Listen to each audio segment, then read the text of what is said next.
Habang lumulubog sa baha ang maraming Pilipino, may mga pamilyang tila nalunod naman sa karangyaan. Ito ang listahan ng top 10 alleged Nepo babies sa Pilipinas at bakit sila matinding binabatikos sa social media. Pero ang tanong, makatarungan ba silang husgahan o biktima lang sila ng tinatawag na cancel culture? Camille Co. Unahin natin si Camille Co, isang fashion influencer na nadamay sa issue kahit hindi naman siya konektado sa flood control scandal. Ang problema, pareho ang apelyido niya sa pamilya ko na sangkot sa proyekto. Dito makikita kung gaano kabilis ang internet maglabel. Minsan, kahit wala kang direktang koneksyon, napapasama ka. Tanong sa inyo mga ka-famous stream, patas ba ito? O sobra naman ang mga netizen? Bago tayo magsimula, huwag kalimutang i-like at i-subscribe para updated ka sa mga susunod na kwento. Vern & Vernice Enciso. Sunod ang Enciso sisters, Vern at Vernice. Nakilala sila bilang lifestyle bloggers at content creators. Ngunit sa isang Nepo baby list sa social media, idinagdag sila at binansagang nakikinabang sa pribilehiyo ng pamilya. Ang tanong, kapag galing ka sa komportableng buhay, automatic na ba na hindi mo pinaghirapan ang tagumpay mo? Jella Alonte. Si Jella Alonte naman, madalas nakikita sa social media na enjoy ang luxurious lifestyle.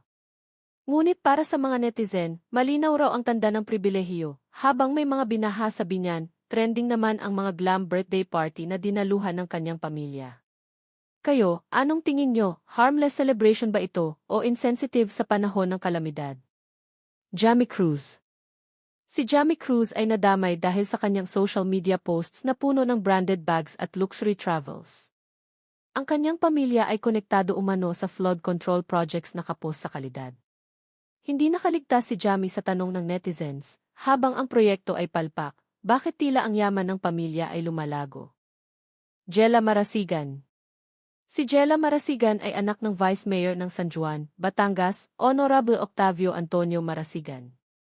Kahit wala siyang direktang koneksyon sa kontrata, bahagi pa rin siya ng isang political family.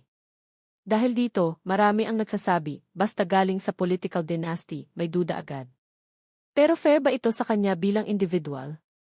Lemuel Lubiano. Si Lemuel Lubiano, kilalang boyfriend ni Claudine Co, ay kapatid ni Lawrence Lubiano ng Centerways Construction. Madalas siyang makita sa mga luxury trips kasama ang Co family. Dahil sa backlash, ginawa niyang private ang kanyang Instagram. Ang tanong, guilty ba agad dahil sa association? O nagkataon lang na siya ang boyfriend? Vern Enciso Solo Spotlight. Bilang isa sa Enciso sisters, si Vern ay nag-focus sa negosyo at content creation. Pero tulad ng kapatid, nadawit pa rin sa Nepo baby issue. Minsan, kahit anong sipag mo, natatabunan ng perception ng tao dahil sa apelyido mo. Fair ba ito, mga ka-famous stream? Vernice Enciso Solo Spotlight. Si Vernice, nakilala sa fashion at family vlogs, ay binatikos din online. Maraming nagsabi na hindi raw siya dapat kasali sa list, pero nandun pa rin ang stigma.